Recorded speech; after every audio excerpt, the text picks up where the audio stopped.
nous sommes concertés avec le frère Michel. Nous avions dit qu'il faut qu'on prenne un peu de temps pour entrer en détail. Surtout mais dimanche, c'était vraiment très puissant. Mais aujourd'hui, nous allons nous focaliser sur ce que le Saint-Esprit nous a parlé le samedi. C'était vraiment merveilleux, très merveilleux. Que Dieu nous aide, que Dieu nous assiste. Je vous prie pour cela de vous lever. Nous allons lire la parole de Dieu. Nous allons lire dans Jean chapitre 14.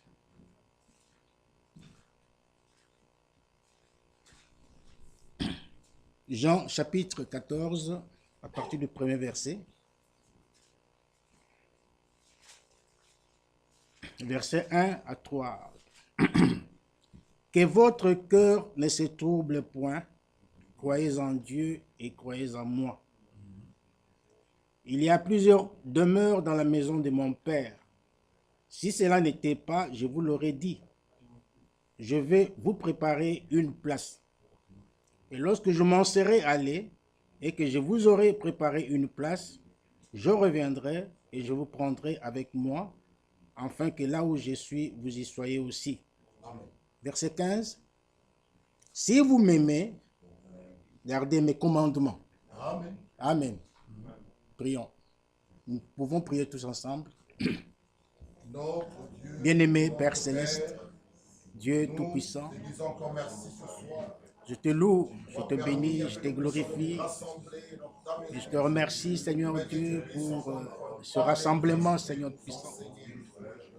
Seigneur, tu as dit que là où 2 ou 3 sont réunis en mon nom, je suis au milieu d'eux. Seigneur, sois au milieu de nous ce soir, oh Dieu, pour nous bénir, pour nous assister, pour nous parler, Seigneur puissant. Car sans toi, nous ne pouvons rien faire, Seigneur puissant. Tu sais combien je suis incapable, insuffisant, indigne, Seigneur puissant. Oh Dieu, viens me secourir ce soir, Seigneur puissant. Circoncis ma langue, circoncis mes lèvres, oh Dieu Tout-Puissant.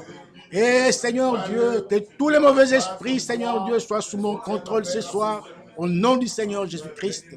Envoie-nous le Saint-Esprit, Seigneur. Ouais-moi du Saint-Esprit, mon Dieu, mon roi. Assiste-nous, Seigneur Jésus. Bénis mon frère, bénis ma soeur. Oh, dispose-nous, Seigneur Jésus-Christ. Prends le contrôle de toutes choses, Seigneur puissant. Bénis cette assemblée, bénis ce culte, Seigneur, de ce soir. Pardonne nos péchés, pardonne nos iniquités. Lave-nous avec le sang de Jésus-Christ, au Père. Purifie-nous, Seigneur, de toutes les souillures de l'esprit et de la chair, ô Dieu Tout-Puissant. Et reçois-nous dans ta présence ce soir, Père. Pense, ô Dieu Tout-Puissant, à l'œuvre que tu as accomplie à la croix de Golgotha, Père. Ô Dieu, guéris les malades, Seigneur. Sauve ceux qui sont perdus, Seigneur Tout-Puissant. Et délivre ceux qui sont enchaînés, Père. Conduis-nous du début jusqu'à la fin. Nous nous remettons entre tes mains, Seigneur, dans le nom merveilleux de notre Sauveur et Seigneur Jésus-Christ. Amen. Amen. Amen. Amen. Vous pouvez vous asseoir.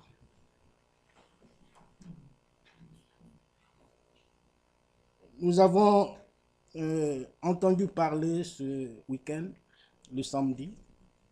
Notre frère nous a rappelé que le thème du retour de notre Seigneur Jésus-Christ était d'actualité dans chaque réveil.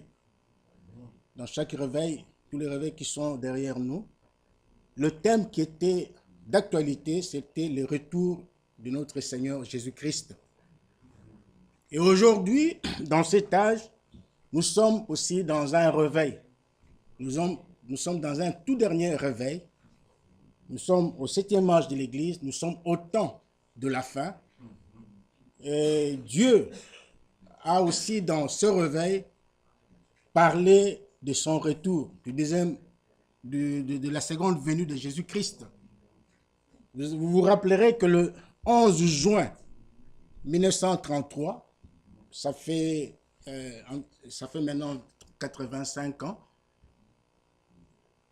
l'homme de Dieu, Frère Branham, après avoir, comment dirais-je, tenir sa première campagne d'évangélisation, et lorsqu'il était en train de baptiser la 17e personne, parce qu'il y avait beaucoup de convertis ces jours-là, pendant qu'il baptisait les gens, arrivé à la 17e personne, il a entendu quelque chose qui lui disait, regarde, lève les yeux et regarde en haut. Il n'a pas fait attention et puis la voix se répétait d'une deuxième fois. Et lorsqu'il a regardé en haut, il a vu une nuée surnaturelle qui s'était formée au-dessus de lui. Et de cette nuée est sortie une voix, la voix de Dieu, qui lui a dit, comme Jean-Baptiste avait été envoyé comme précurseur de la première venue de Christ, tu es aussi envoyé avec un message, n'est-ce pas, un message en préparation de la seconde venue de Christ. Et depuis ce temps-là, l'accent est mis sur le mot message. Ça, c'est très important. Parce que beaucoup, aujourd'hui, les falsificateurs ont enlevé le mot message dans la commission que Frère Branham avait reçue. Mais, heureusement pour le peuple de Dieu, il y a un serviteur de Dieu que Dieu a mandaté, selon Matthieu 24, 45. Cet homme veille sur la parole de Dieu. Et il est pour nous la lumière. Enfin, son ministère est une lumière pour nous éclairer. Et cet homme insiste, depuis qu'il a commencé à servir Dieu, il a toujours insisté sur le mot message. Il a toujours mis un accent particulier sur le mot message. Pourquoi? Parce que ce n'est pas Branham qui est venu comme précurseur de la seconde venue de Christ, mais c'est plutôt le message qu'il a reçu de la part du Seigneur qui est le précurseur ou celui qui précède la venue de Christ. En d'autres termes, c'est le message qui est venu pour nous préparer, n'est-ce pas, à la seconde venue de Christ. C'est ce que nous attendons. Et le message n'est rien d'autre que la Bible révélée. Le message, c'est la Bible, et la Bible, c'est le message.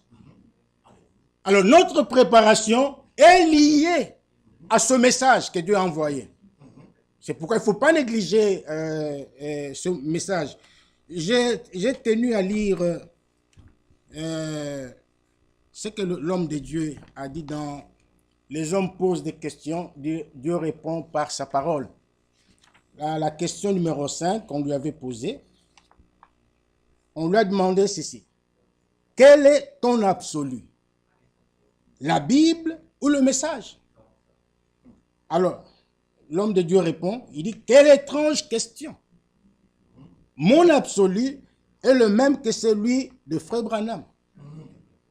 La parole de Dieu qui demeure éternellement. Lui-même, c'est-à-dire Frère Branham, a pris la Bible dans sa main, l'a élevée devant toute l'assemblée et a dit, ceci est mon absolu. Amen.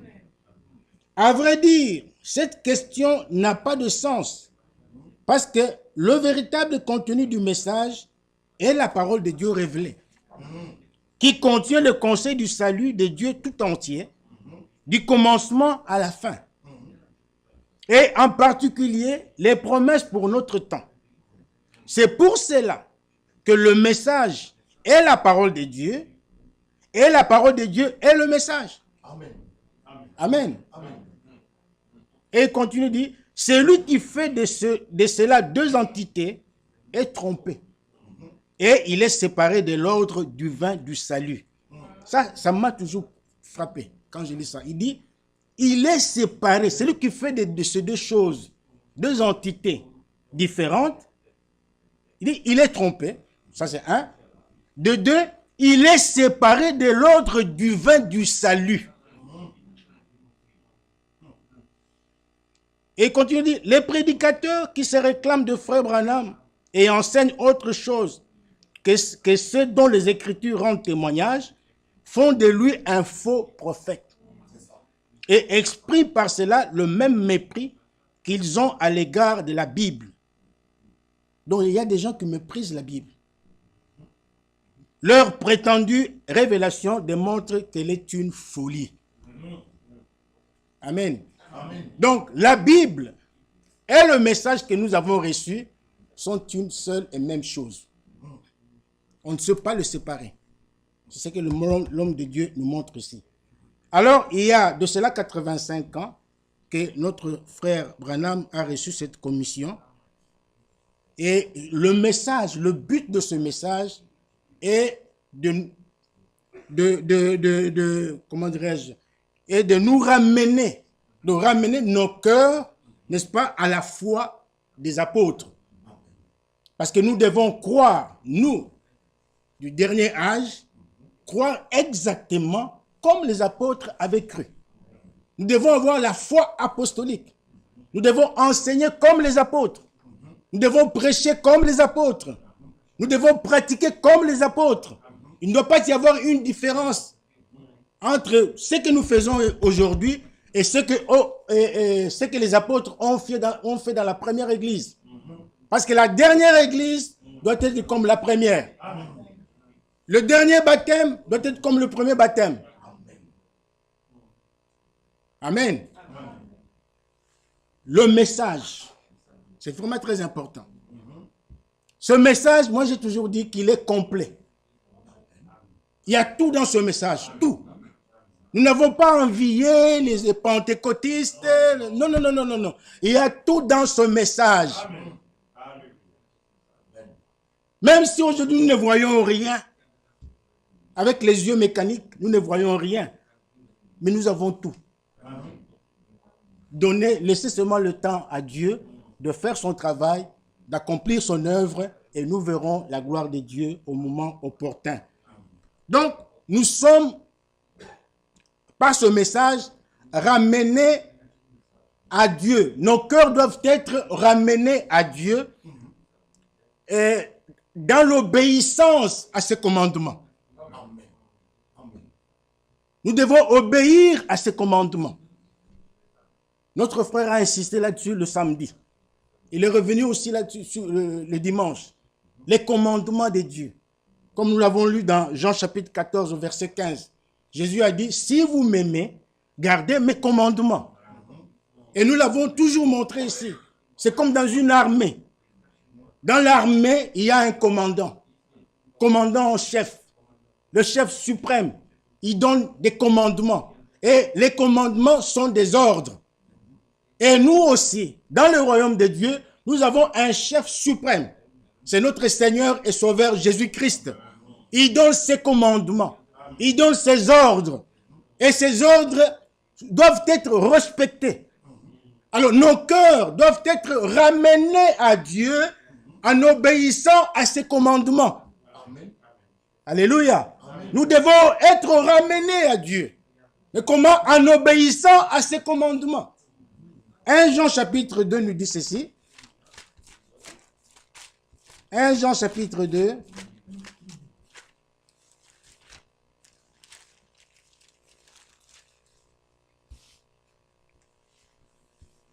Au verset 3, il est dit,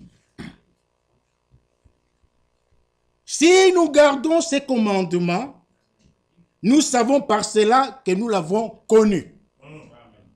Que personne ne dise qu'il connaît Dieu. Aussi longtemps qu'il ne garde pas ses commandements, alors il ne connaît pas Dieu. Amen. Amen.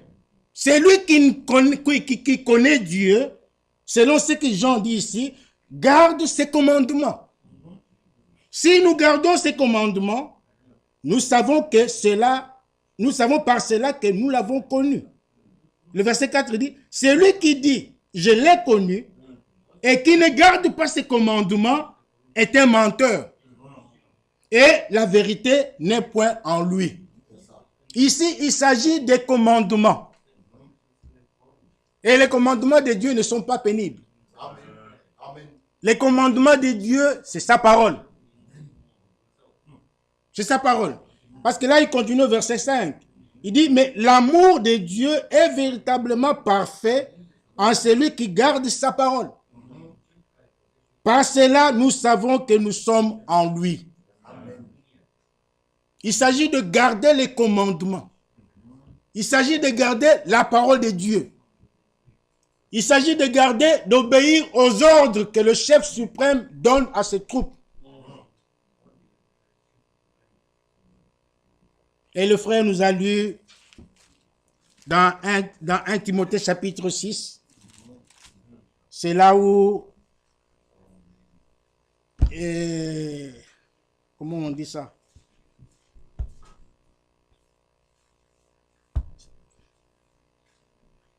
Un Timothée chapitre 6, c'est là où il est parti.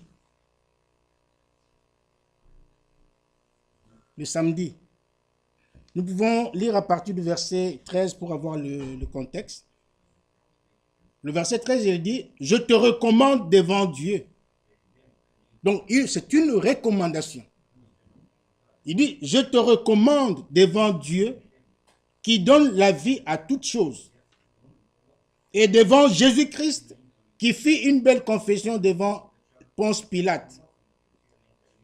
Je te recommande devant Dieu de faire quoi? » Le verset 14, « De garder le commandement. » Alléluia. Amen. De garder les commandements et de vivre sans tache, amen, sans reproche, jusqu'à l'apparition de notre Seigneur Jésus-Christ. Amen. Donc Jésus-Christ revient bientôt. Nous ne connaissons pas l'heure, nous ne connaissons pas le jour, mais il revient bientôt. Amen. Et nous voyons les signes qui doivent précéder son retour. Un des signes, le frère Franck nous l'a montré, c'est qu'aujourd'hui, les gens attendent l'enlèvement. Nous attendons le retour de Christ. Mais les Chinois perdent leur temps pour aller planter dans la lune, planter les légumes dans la lune. Les scientifiques veulent aller sur la ligne. Ils ont commencé ça il y a des années. Au lieu de chercher la vraie chose, non, ils perdent leur temps à aller circuler sur la lune. Mais nous attendons, nous n'avons pas besoin d'aller à la lune. Nous n'avons pas besoin de cela. Parce que Jésus nous a donné la promesse. Dans Jean chapitre 14. Il y a plusieurs demeures dans la maison de mon Père. Je m'en vais vous préparer une place. Et lorsque je m'en serai allé et que je vous aurai préparé cette place, il a promis, il dit, je reviendrai et je vous prendrai. Pour que là où je suis, vous y soyez aussi. Voilà quelle glorieuse promesse. Qu'ils aillent, qu'ils fassent ce qu'ils veulent, qu'ils aillent sur la lune, qu'ils aillent n'importe où. Mais nous, notre objectif, c'est d'aller au ciel, là où se trouve notre Seigneur. Alléluia. Mais pour que cela soit possible, mon frère, pour que cela soit possible, ma soeur, la Bible dit de garder les commandements. Parce qu'il a donné des commandements. Le ciel est gratuit, c'est vrai. L'enlèvement est gratuit, c'est vrai. Mais il y a des conditions. Il faut garder les commandements de Dieu. Il faut garder la parole de Dieu.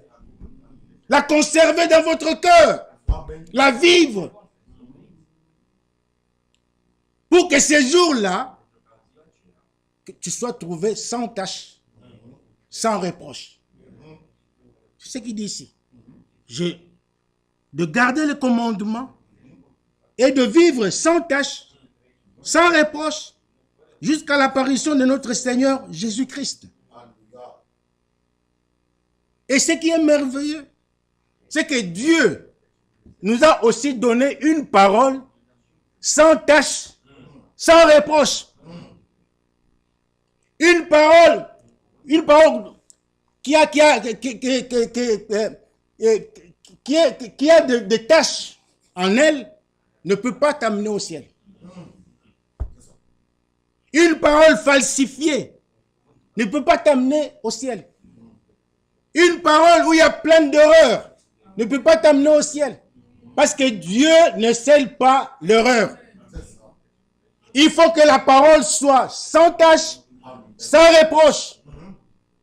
pour qu'elle te donne une vie sans tache et sans reproche. Nous avons encore vu que chaque parole de Dieu est valable. Et tout le monde est concerné. Il y a la parole qui concerne les femmes. La parole qui concerne le mari. La parole qui concerne les enfants. Chaque parole est valable. Éphésiens chapitre 5, nous l'avons lu.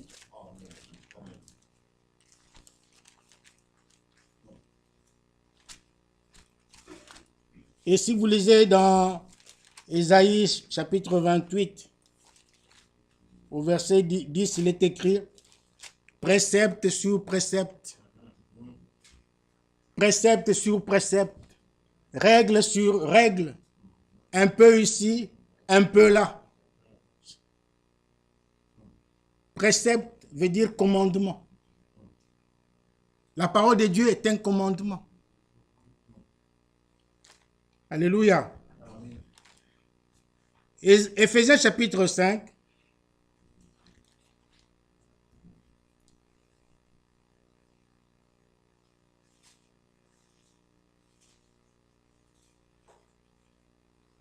Le verset 22 dit, « Femme, que chacun soit soumise à son mari, comme au Seigneur. »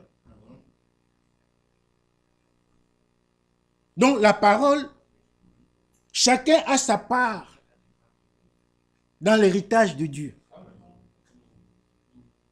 Chacun a sa part.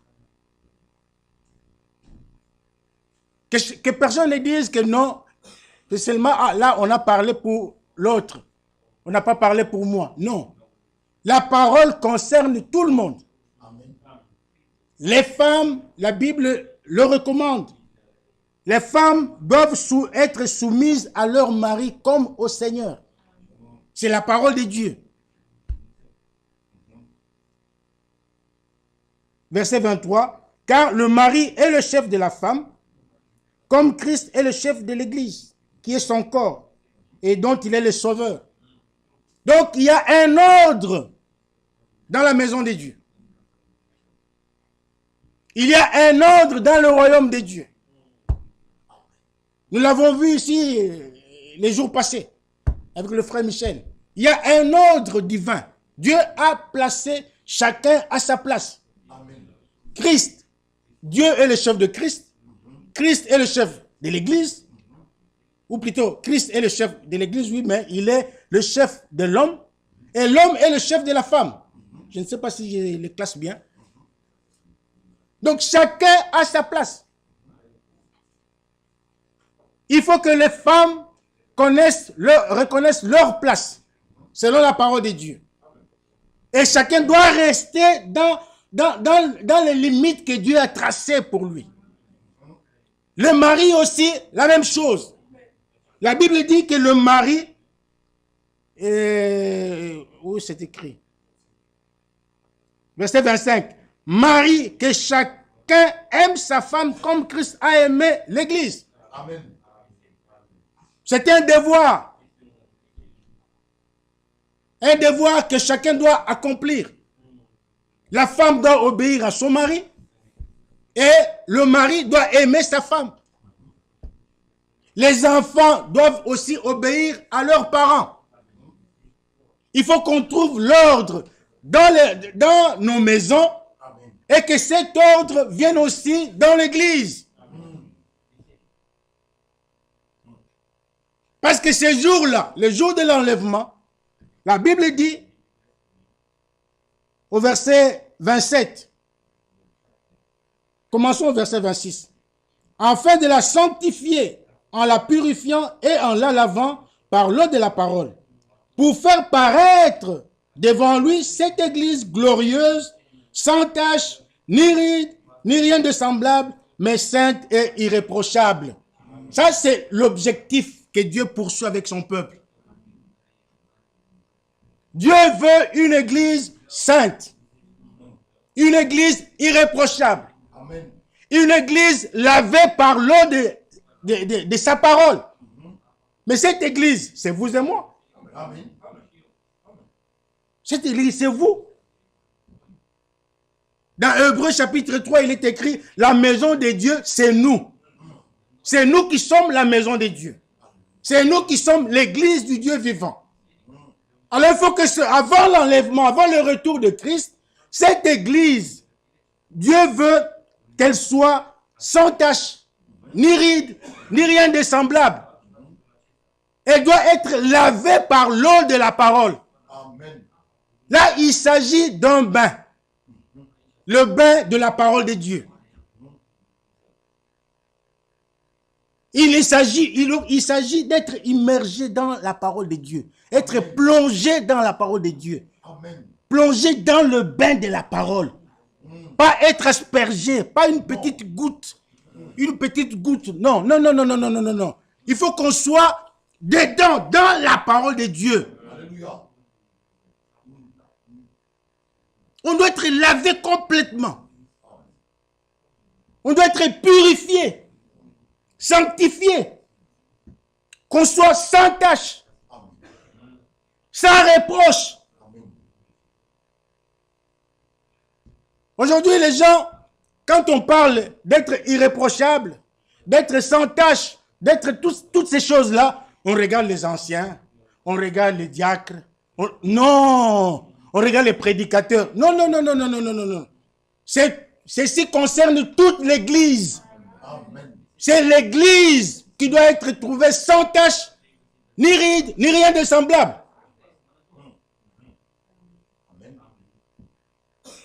Parce qu'il faut, lorsqu'on cherche les diacres, on cherche les anciens et toutes ces choses-là, on doit, c'est parmi, c'est dans l'Église qu'on doit les trouver. La Bible dit, choisissez parmi vous. Ça. On a dit, choisissez parmi vous 7 hommes.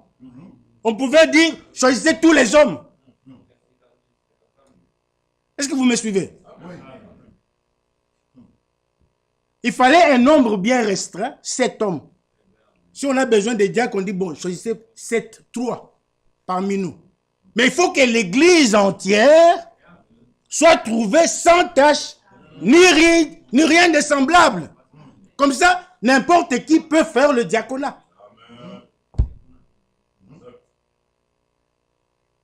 Ne regardez pas au diacre. Ne regardez pas... Non. Et puis une chose qui me vient.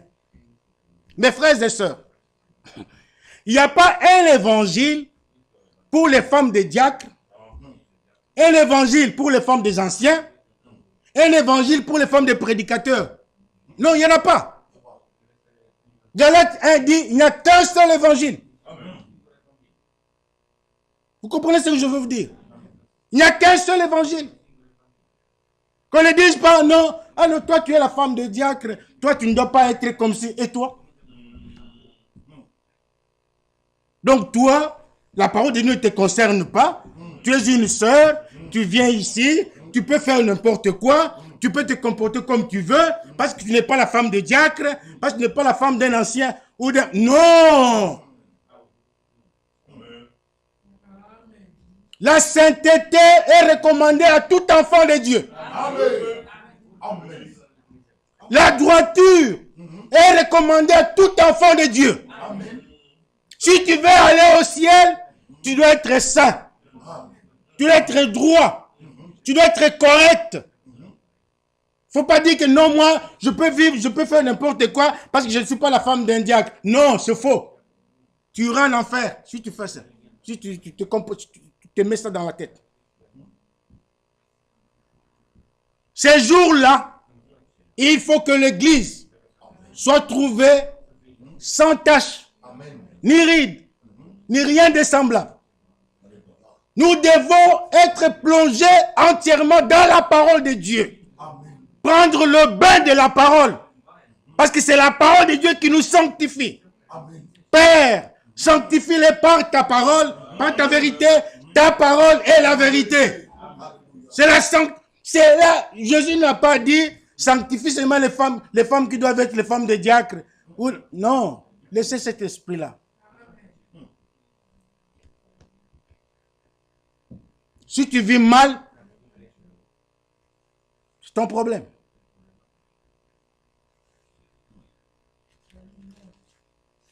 Tite chapitre 3.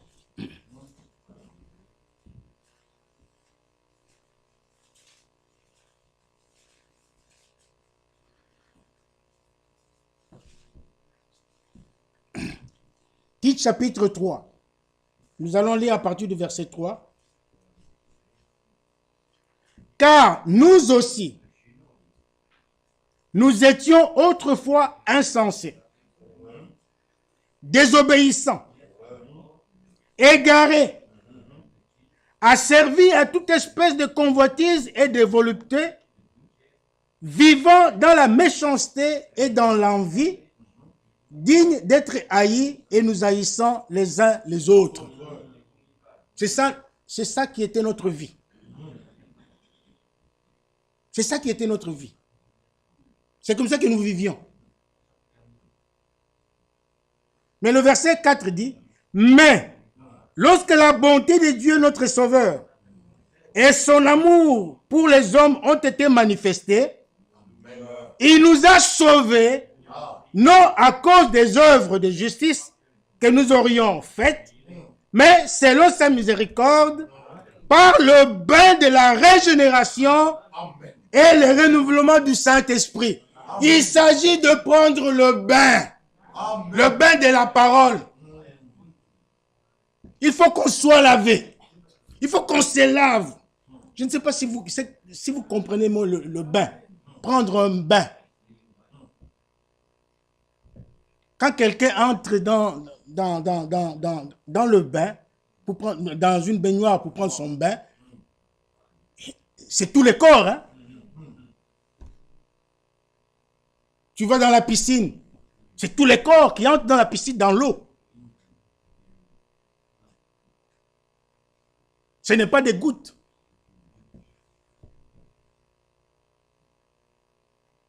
Le bain de la régénération.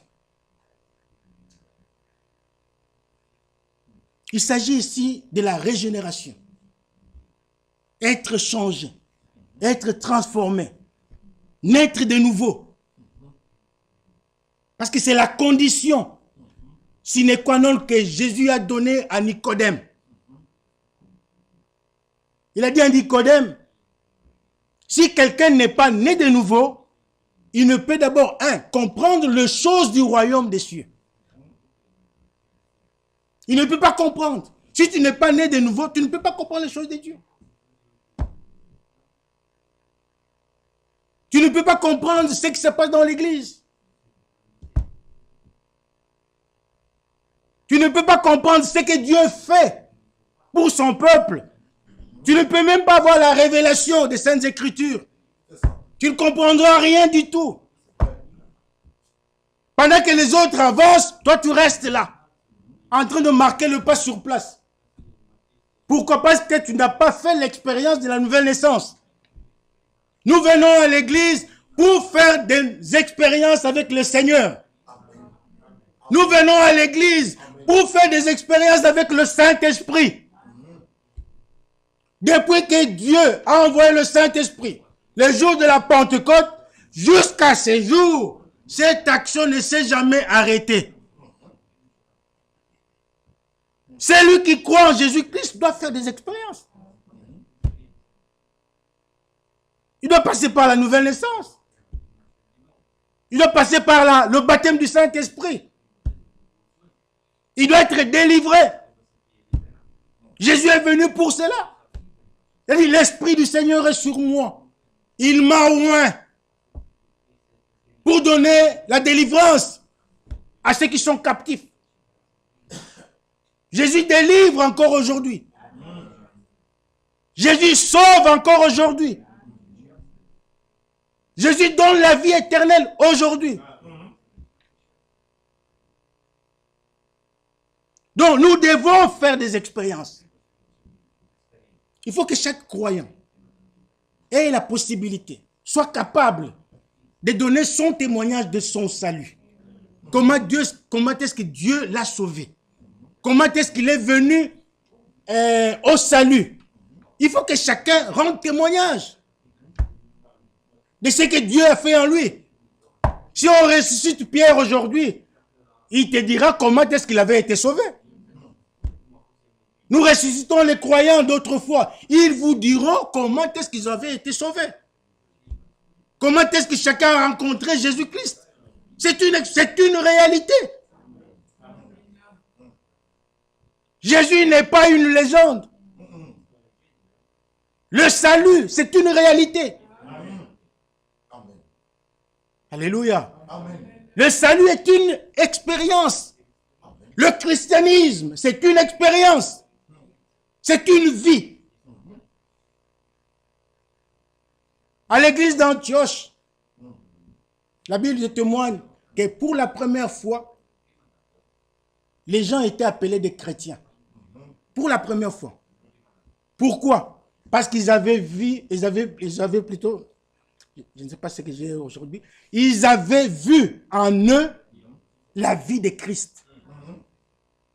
Ils avaient vu en eux l'amour de Christ. Parce que être chrétien, cela veut dire être semblable à Christ. Amen. Amen. Être chrétien veut dire être semblable à Jésus-Christ. C'est pourquoi nous chantons être comme Jésus, être comme Jésus. Ça ne doit pas être un slogan, ça ne doit pas être des paroles qui s'envolent comme ça. Non, non, non, non. Ça doit être une vie. C'est-à-dire quand tu chantes ce cantique, hein, que cela vienne de ton cœur. Vous comprenez? Que cela vienne de ton cœur. C'est-à-dire que tu as fait cette expérience-là. Quand tu dis que être comme Jésus, donc réellement en toi, tu es comme Jésus. Tu peux rendre témoignage que tu es comme Jésus. Et puis ton témoignage ne suffira même pas. Ce sont les autres, les observateurs, les gens qui nous regardent, qui rendront témoignage que voilà un chrétien. Voilà une chrétienne. Pourquoi?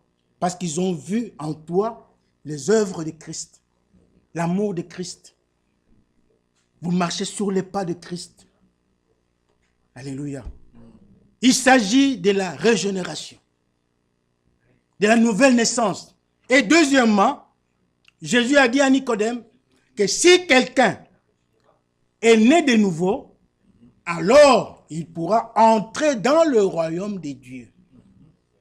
Et la nouvelle naissance, nous l'avons toujours montré ici, pour qu'elle devienne complète, il faut passer par les 3 étapes. La justification, la sanctification et le baptême du Saint-Esprit. Ces 3 expériences rendent complète la nouvelle naissance. Amen. Alléluia. C'est très important. Nous ne prêchons pas la nouvelle naissance selon les dénominations. Nous prêchons la nouvelle naissance selon la révélation que nous avons reçue. Parce que dans cet âge, Dieu nous a révélé sa sainte et précieuse parole. Donc, il s'agit de prendre le bain de la régénération et le renouvellement du Saint-Esprit.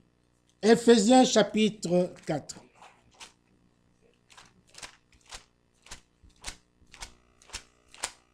Éphésiens chapitre 4. La Bible nous dit, nous allons lire à partir du verset 20.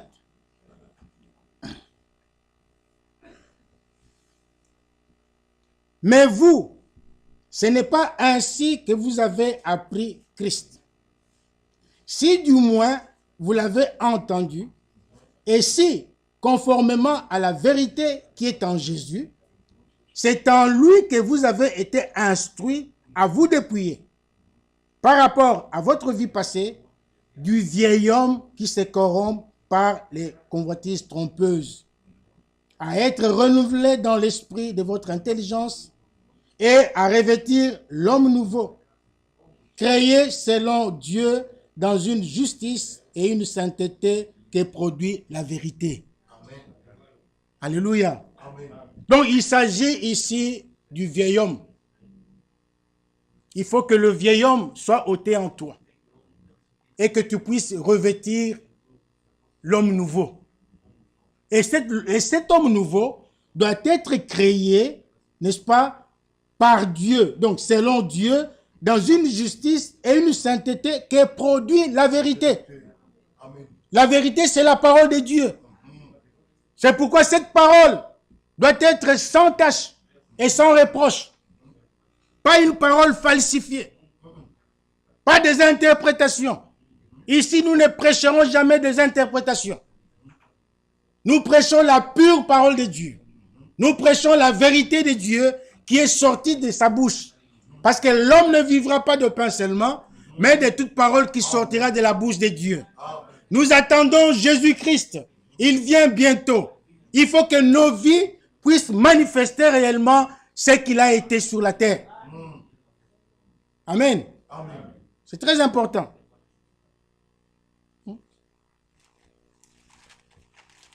2 Pierre chapitre 3.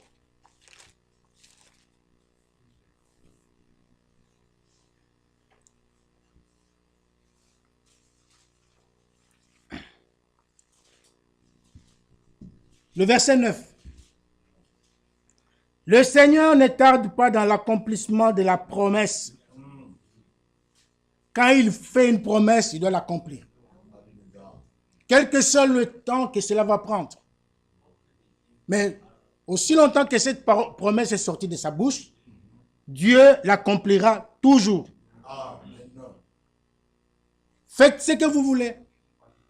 Dites ce que vous voulez. Moquez-vous de Dieu. Ce n'est pas un problème.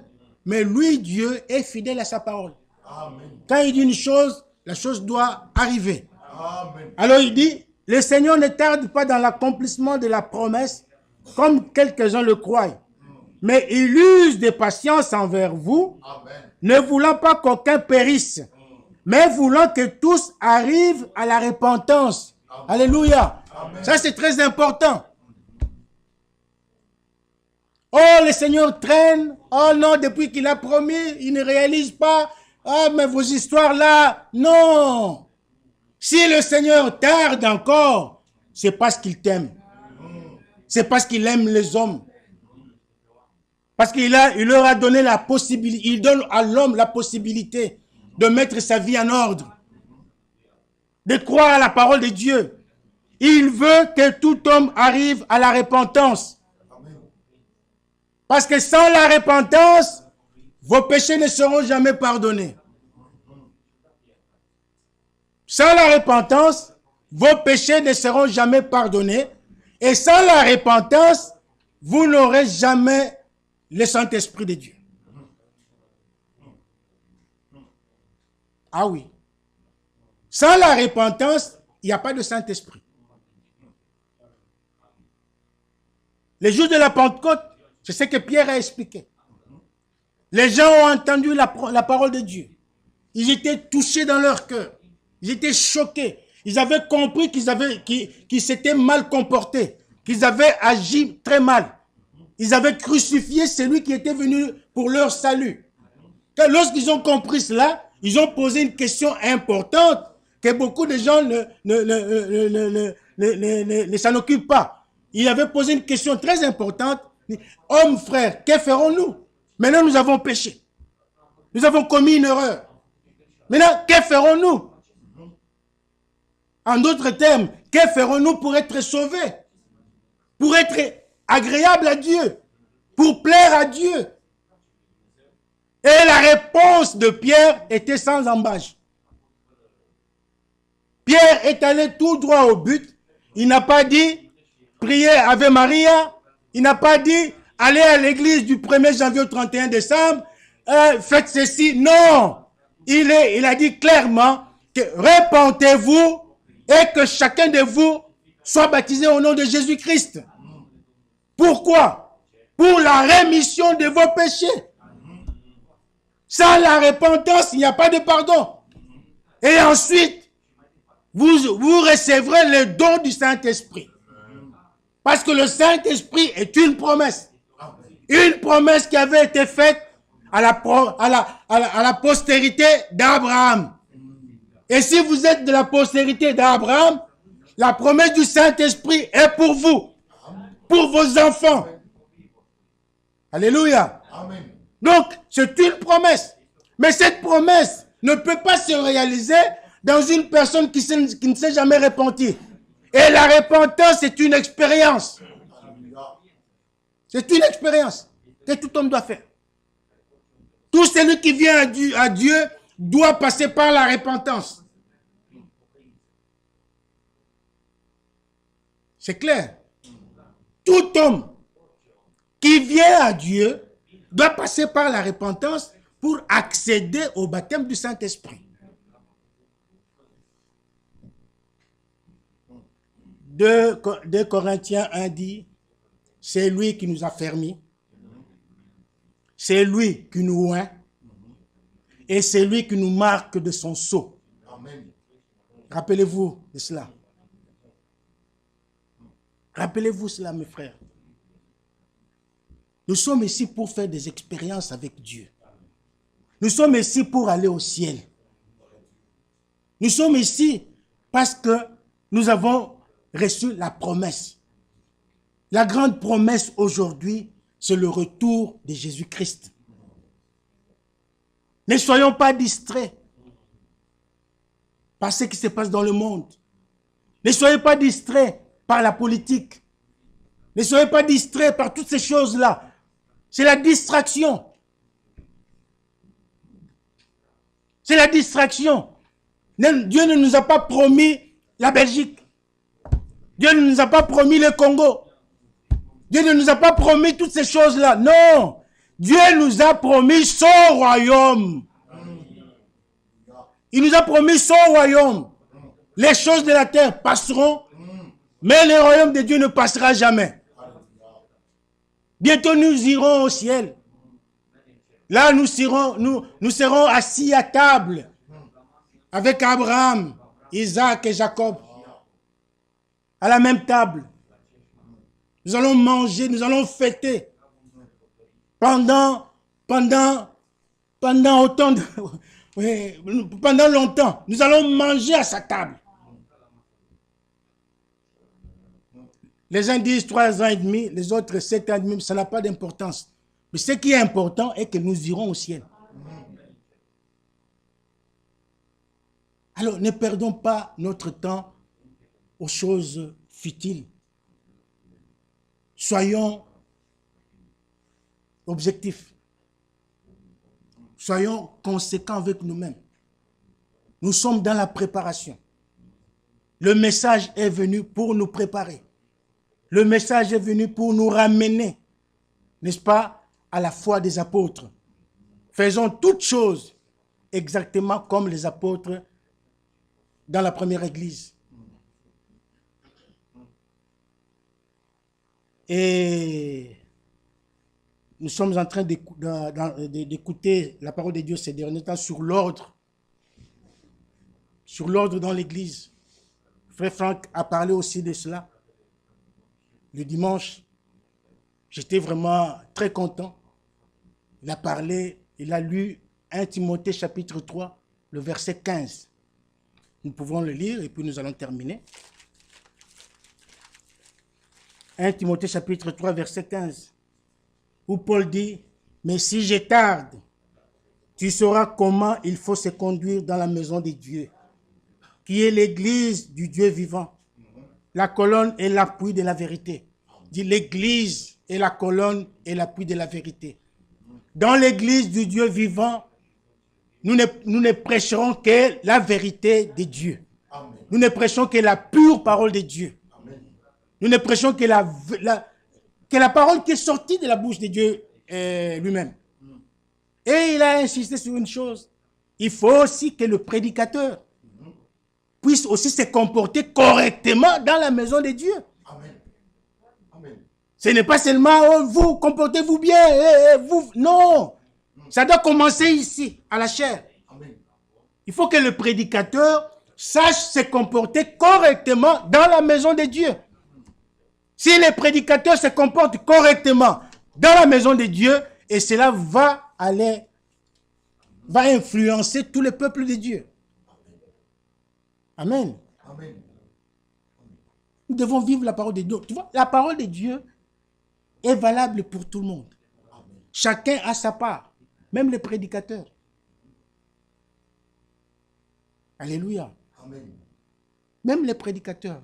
Mes sœurs, il n'y a pas, je reviens là et je termine, il n'y a pas un évangile pour les femmes prédicateurs et un autre évangile pour les autres femmes. Non. Il n'y en a pas. L'évangile est valable pour tout le monde. Que chaque sœur se comporte correctement, que chaque sœur vive la parole de Dieu, que chaque sœur mène une vie digne de l'évangile et que tous le frère aussi mène une vie digne de l'évangile, de manière à ce que quand on cherche les diacres, on cherche quelqu'un pour faire l'œuvre dans la maison locale, qu'on le trouve facilement. Il faut que la vie de chacun de nous soit, qu'on comprenne la loupe, qu'on prenne la vie de chaque frère, de chaque sœur, qu'on la ramène dans la Bible. Si elle est dans la Bible, ok. Mais si elle n'est pas dans la Bible, alors là, ça ne va pas. Nous sommes tous appelés à vivre la parole de Dieu, sans tâche, sans reproche, jusqu'à l'apparition de notre Seigneur Jésus-Christ. Amen. 1 Timothée 6, verset 14. Gardez les commandements. Les commandements du Seigneur ne sont pas pénibles. Amen. Les commandements de Dieu nous donnent la vie. Précepte sur précepte, règle sur règle, un peu ici, un peu là. Amen. Amen. Que le Seigneur vous bénisse. Amen. Nous avons terminé. Nous allons nous lever et prier le Seigneur. Tel que je suis, sans rien à moi, sinon ton sang versé pour moi et ta